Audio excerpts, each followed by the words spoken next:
Good morning students. We were studying chapter number 3 of your biology subject, that is diversity in living organisms. Previous lecture में हमने बात की थी कि अर्थ पे क्योंकि बहुत सारी वैरायटी ऑफ ऑर्गेनिजम्स पाए जाते हैं तो उनकी स्टडी करना डिफिकल्ट था, इसलिए उनको क्या किया गया, उनके कैरेक्टरिस्टिक्स की सिमिलैरिटी की बेसिस पर उनको क्या किया गया, डिफरेंट ग्रुप्स में डिवाइड किया गया. Now we will study about the biodiversity.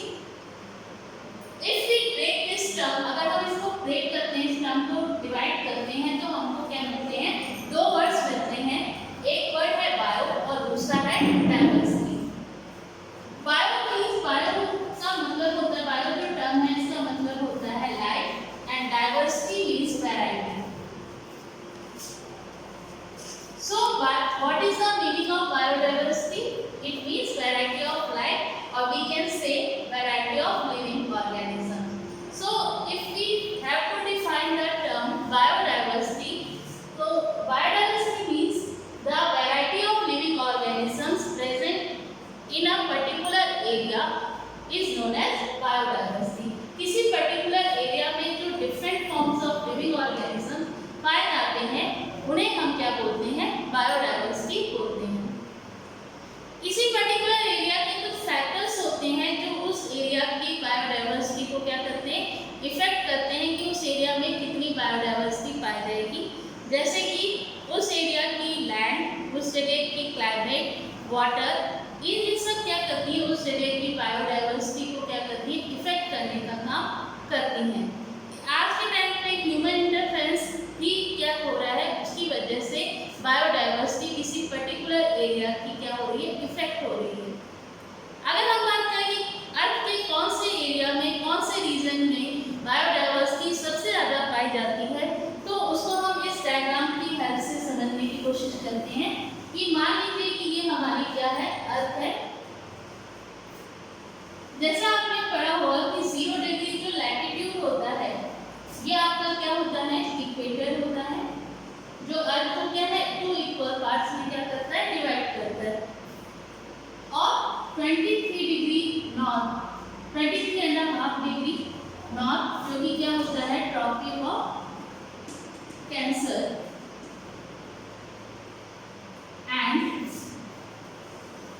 23.5 degree south which is known as Tropic of Capricorn. ये जो ट्रॉपिक ऑफ कैंसर और ट्रॉपिक ऑफ कैप्रिकॉर्न है, इसके बीच का जो एरिया है, this area is known as tropical area.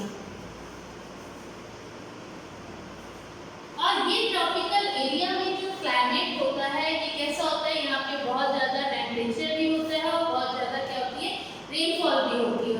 और ये क्लाइमेट क्या है, लिविंग ऑर्गेनिजम्स के सर्वाइवल के लिए सबसे बेस्ट होता है. इसीलिए इसी एरिया में 50%, मोर देन 50% बायोडाइवर्सिटी अगर हम देखें पूरे अर्थ में कहाँ पाई जाती है, वो इसी एरिया में जितनी भी कंट्रीज हैं उन सब में सबसे ज़्यादा बायोडाइवर्सिटी पूरे अर्थ की हमें कहाँ देखने को मिलती है, इसी ट्रॉपिकल एरियाज में. तो सबसे ज़्यादा अगर हम बात करें किन कंट्री, कौन सी ऐसी कंट्रीज हैं जहाँ पे क्या है बायोडाइवर्सिटी सबसे ज़्यादा देखने को मिलती है, तो है Brazil, Colombia, Madagascar,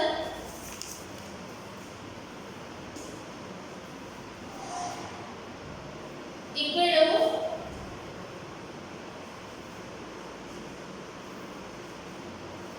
Peru, Mexico, Colombia, सारे, India, Indonesia and China and Australia. ये कुछ कंट्रीज हैं जिनमें सबसे ज़्यादा हमको जो है पूरे अर्थ की लगभग 50% जो है बायोडाइवर्सिटी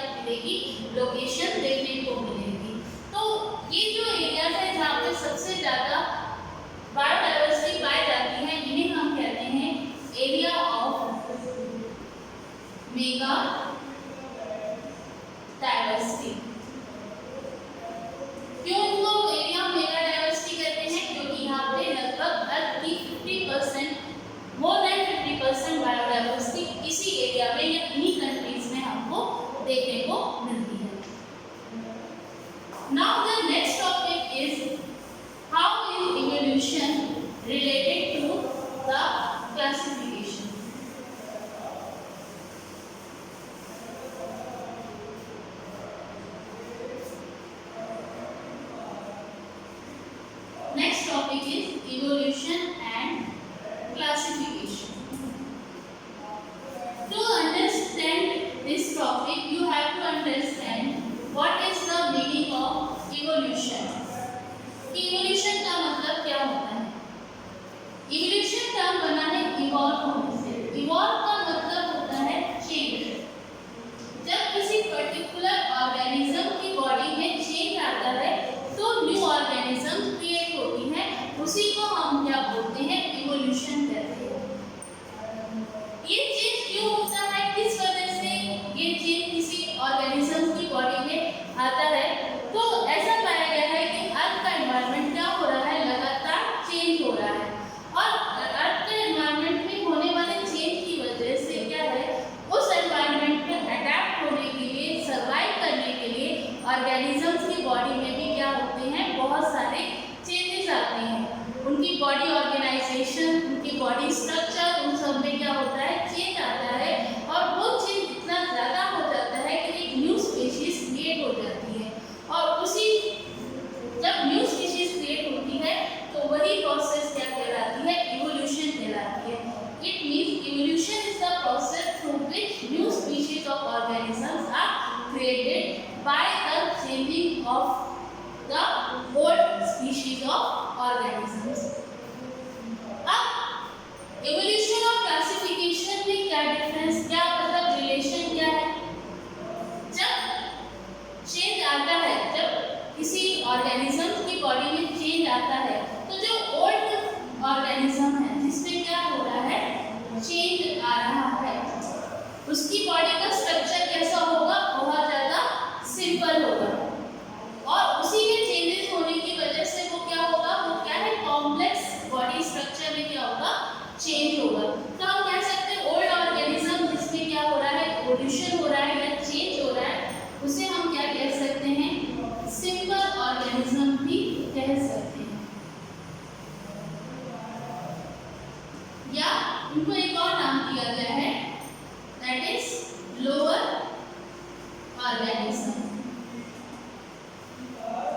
तो जो ऑर्गेनिज्म इवोल्यूशन की प्रोसेस से गुजर रहा होता है उसकी बॉडी कैसी होती है, बहुत सिंपल होती है, बॉडी का स्ट्रक्चर बहुत सिंपल होता है और उन्हें हम क्या कहते हैं, सिंपल ऑर्गेनिज्म या फिर लोअर ऑर्गेनिज्म. जब इवोल्यूशन ऑर्गेनिज्म में इवोल्यूशन होता है तो जो न्यू ऑर्गेनिज्म बनते हैं वो ऑर्गेनिज्म की बॉडी कैसी होती है, उनका बॉडी स्ट्रक्चर कैसा होता है, कॉम्प्लेक्स होता है, जिसकी वजह से उन्हें हम क्या कहते हैं, कॉम्प्लेक्स ऑर्गेनिज्म कहते हैं या फिर हम उनको हायर ऑर्गेनिज्म भी कहते हैं.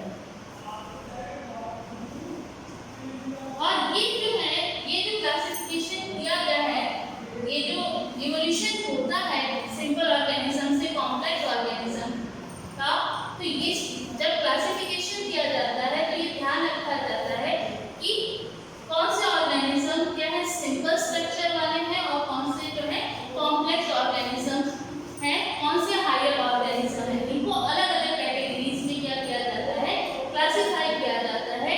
इस तरह से हम देखते हैं कि इवोल्यूशन भी क्या है, एक तरह से हम देखें तो ये क्लासिफिकेशन से रिलेटेड है. क्लासिफिकेशन इवोल्यूशन के बेसिस पे भी किया जाता है. Now we will start the classification कि कैसे जो है साइंटिस्ट ने जो है डिफरेंट ऑर्गेनिजम्स को क्या किया, क्लासिफाई किया, डिफरेंट ग्रुप्स में जो है क्लासिफाई किया. तो उसके लिए हम स्टडी करेंगे hierarchy of classification.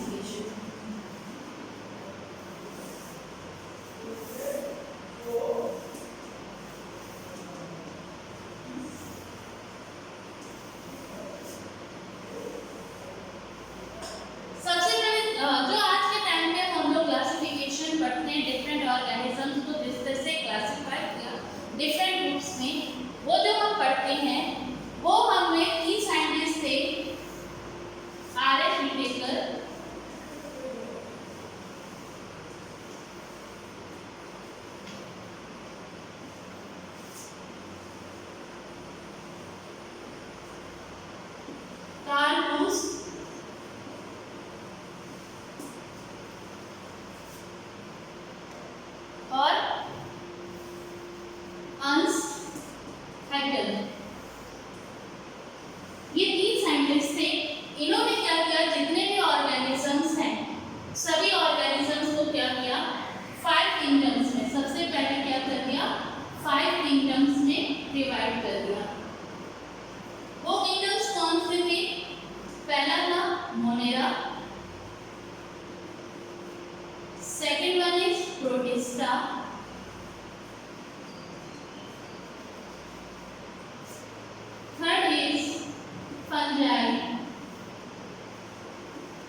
is Plantae.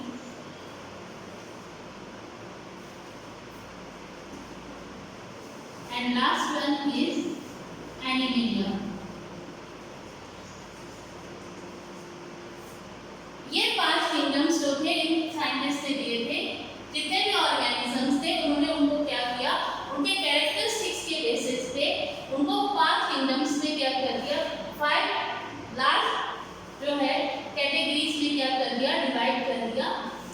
जो कार्गोस थे उन्होंने क्या किया, मोनेरा में जो ऑर्गेनिज्म पाए जाते उनको फर्दर डिवाइड किया था आर्किबैक्टीरिया और यूबैक्टीरिया में। ये उन्होंने मोनेरा को फर्दर डिवाइड किया था, मोनेरा में जो ऑर्गेनिजम्स थे उनको फर्दर डिवाइड किया था और ये डिवाइड किया था किसने, कार्गोस ने।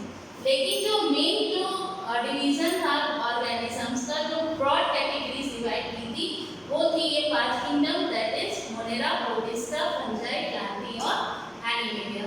बट जब इनके अंदर जो ऑर्गेनिजम्स हैं उनको देखा गया तो पाया गया इनमें जो ऑर्गेनिजम्स रखे गए थे उनमें भी क्या थी, कुछ डिसिमिलैरिटीज थी, उनमें भी बहुत सारे कैरेक्टरिस्टिक्स में क्या है, सिमिलैरिटीज नहीं पाई गई।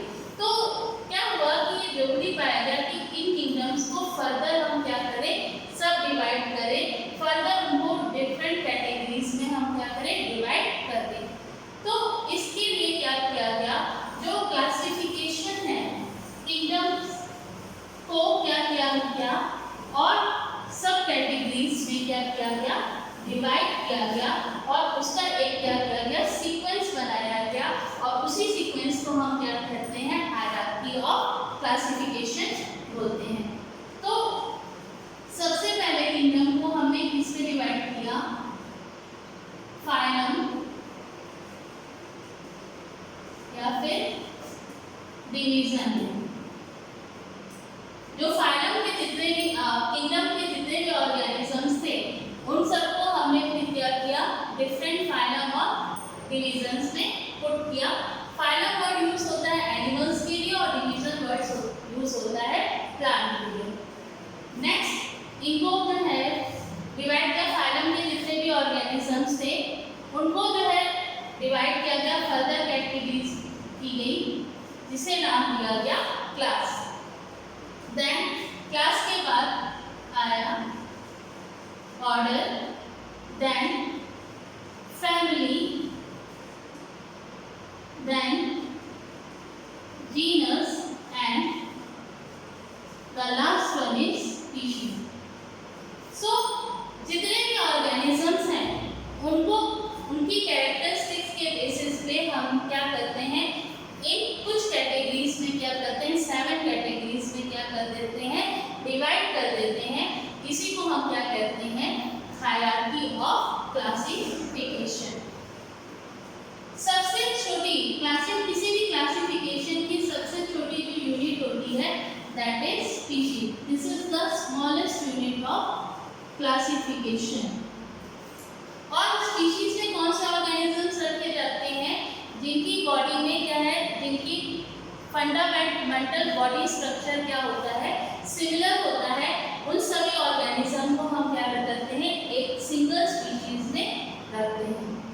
फिर जिन 2 स्पीशीज के ऑर्गेनिज्म जिनकी कैरेक्टरिस्टिक हमको सिमिलर दिखाई देते हैं उनको हम क्या करते हैं, एक सिंगल जीनस में रखते हैं। देन डिफरेंट जीनस के ऑर्गेनिज्म जिनकी प्रॉपर्टीज या कैरेक्टरिस्टिक हमको सिमिलर दिखाई देती है उनको हम किस में रखते हैं, एक सिंगल फैमिली के अंदर पुट करते हैं। फिर डिफरेंट फैमिलीज के ऑर्गेनिज्म जिनमें हमें सिमिलरिटीज, कुछ कैरेक्टरिस्टिक सिमिलर दिखाई देती है तो हमें क्या करते हैं, उनको एक सिंगल ऑर्डर में पुट करते हैं। सिमिलरली फिर सिमिलर ऑर्डर वाले ऑर्गेनिज्म को हम एक क्लास में रखते हैं। देन सिमिलर क्लास वाले ऑर्गेनिज्म को एक फाइलम में एंड देन उनको सिमिलर फाइलम वाले ऑर्गेनिज्म को एक किंगडम में रखते हैं। एग्जाम्पल के लिए हम ले सकते हैं, जैसे अगर हम एग्जाम्पल लेना चाहें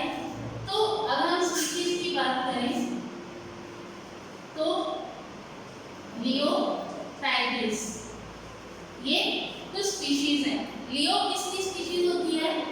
लायन की, और टिग्रिस होती है टाइगर की। दोनों अलग अलग ऑर्गेनिज्म है, इनकी बॉडी में क्या है, बहुत सारे डिफरेंसेस पाए जाते हैं, इसलिए इनको क्या रखा गया है, अलग अलग स्पीशीज में रखा गया है। लेकिन फिर भी इनमें क्या है, कुछ सिमिलैरिटी है, सिमिलैरिटी भी पाई जाती है, इसलिए उनको क्या किया गया, एक सिंगल जीनस में रखा गया।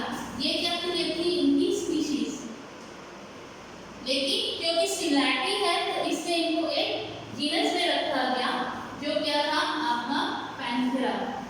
पैंथेरा इनकी दोनों की क्या है, जीनस है। क्यों? क्योंकि सिमिलैरिटी की वजह से ये क्या है, पैंथेरा जीनस है।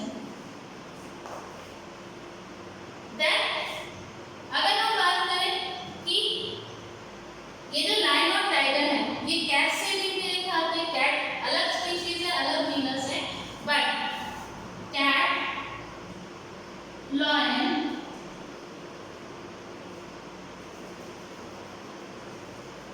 लायन और टाइगर ये दोनों क्या है, ये तीनों क्या है, सिमिलर है, तो इनको एक सिंगल फैमिली में क्या है, रखा गया है। तीनों को एक ही फैमिली में रखा गया है, और वो फैमिली क्या है, कैनिडी। क्यों? क्योंकि सिमिलरिटी की वजह से, उनकी सिमिलर होने की वजह से इनको एक सिंगल फैमिली में रखा गया है, दैट इज कैनिडी। नाउ अब ये भी तो है, ये साथ ही में क्या है, dog, dog plus cat, lion और टाइगर, इनमें भी क्या है, कुछ सिमिलरिटीज होती है, कुछ सिमिलरिटी देखी गई, तो उनको भी क्या किया गया, एक सिंगल ऑर्डर में रखा गया, दैट इज कार्निवोरा।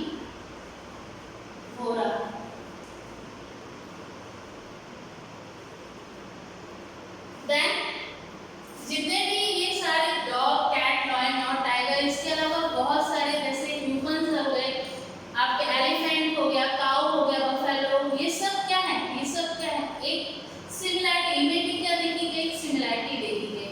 जैसे कि ये सभी क्या देते हैं, बेबीज देते हैं, एग्स ले नहीं करते हैं, तो ये भी इनमें क्या है, एक सिमिलरिटी है, और उस सिमिलरिटी के बेसिस पे इनको एक सिंगल क्लास में रखा गया। कौन सी क्लास में रखा गया, मैमेलिया।